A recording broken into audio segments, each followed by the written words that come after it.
მოკლედ UFC 328 უკვე კარს მოგვადგა. ხამზა ჩიმავები პირველად იცავს კამარს შონ სტრიკლანდის წინააღმდეგ. და ნებამომეცით გითხრათ, ეს არის ძალიან საინტერესო დაპირისპირება, როგორც ხამზატისთვის, ისე შონისთვის. და რა თქმა უნდა, თავად საბრძოლო პერიოდი, ორივე ბევრს ლაპარაკობს, როგორც შვევიათ ხოლმე. ხამზა ჩიმავები საშიში კაცია ოქტაგონშიც და მის გარეთაც. ის არ არის ისეთი ადამიანი, ვისთანაც ხუმრობა ღირს. ეს ჩეჩენი ბიჭები, მათ სულ ხედავ ხოლმე სანტოსის სტუდიაში. ძალიან სერიოზული მოთამაშეები არიან და ძალიან ძვირფასი მანქანებით დადიან. საუბრობ ლამბორჯინებსა და როლს-როისებზე. საუკეთესო ავტომობილებით გადაადგილდებიან. მაგრამ მეორე მხარეს ყავს შონ სტრიკლენდი, ალბათ რომელიმე ძველი ტოიოტათი დადის ნიუპორტ ბიჩზე.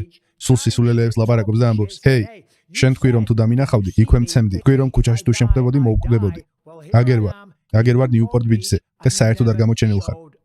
მოკლედ სტრიკლენდი ძალიან ბევრს საუბრობს. ასევე გავიგე რომ ის ჩეჩენი ბიჭები ლას-ვეგასში დარბოდნენ და შონს ეძებდნენ. მისი მოკლა უნდათ. შონს ალბათ დაცვა სჭირდება, მაგრამ ის ამბობს: "არა, ფეხებზე მკიდია იარაღი მოქვსო. მოდით ჩემს სახლში. მობრძანდითო."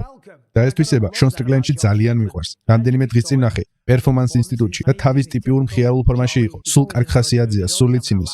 კი, ბევრ სისულელეს ლაპარაკობს, მაგრამ აი ეგ მოგწონს მასში. და თუ არ მოგწონთ, რასაც ამბობს, უბრალოდ ყურადღება არ მიაქციოთ. ნუ გეწყინებათ და გააგრძელებთ თქვენი დღე.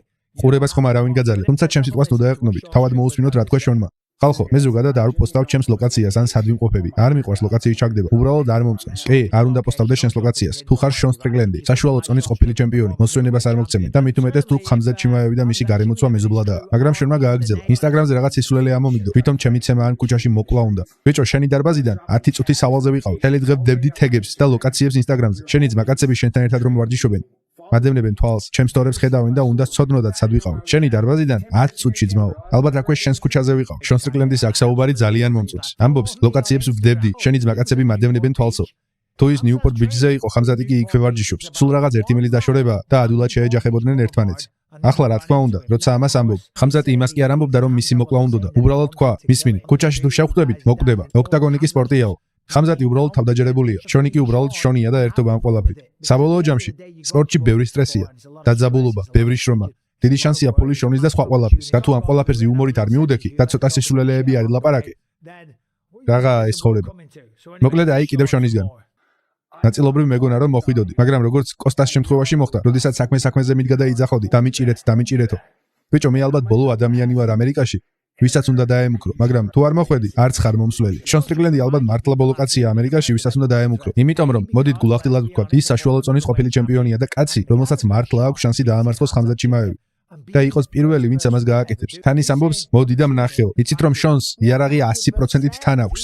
ის არაა ასულელი, ვინც არ უნდა მივიდეს მის სახლში, იარაღი აქვს. ვინახავს მისი ვიდეოები, იქით გაიარაღით და ამბობდა: "აბა მოდი და ვნახე ძმაო." და მე ახსენებს პაულო კოსტას ინციდენტსაც. იქ რაღაც მოხდა. არ მგონია ხამზაც პაულო კოსტასთან მისვლა შეშინებოდა. და ერთ რამეს გეტყვით. არ მგონია ხამზაც დედამიწაზე საერთოდ ვინმეს ეშინოდეს, მაგრამ ის დაელოდება 9 მაისს, სანამ ფეხს შედგამენ ოქტაგონზე ნიუ-იორკში. ახლა მოდით თავად ბრძოლაზე ვისაუბროთ, გვეყოს ეს ყველაფერი. ხამზა ჩიმავები 15-0, ბუნების სტიქია, ძალიან ძლიერი, საოცარი მოჭიდავე, ნოკაუტის ძალა. ყველაფერი ეს ვიცით. ბოლოს დრიკუს დუპლესისთან ბრძოლა გადაწყვეტილებამდე მივიდა. ბევრმა გააკრიტიკა. ზედმეტად დიდხანს გეჭირა ძივის და ზედმეტად აკონტროლებდიო. დრიკუსის წინააღმდეგ ამის გაკეთება ადვილი არაა და ხამზატი ცდილობდა ბრძოლის დასრულებას. უბრალოდ დრიკუსმა კარგად იმუშავა გადასარჩინად. მეორე სულ შონ სტრიკლენდი ალექსანდრე ფლაფიენანდესის წინააღმდეგ იყო სულ სხვა ვერსია, ვიდრე სიდნეიში დრიკუსთან. ნამდვილად ეტყობოდა რომ საკუთარ თავში ჩაიხედა.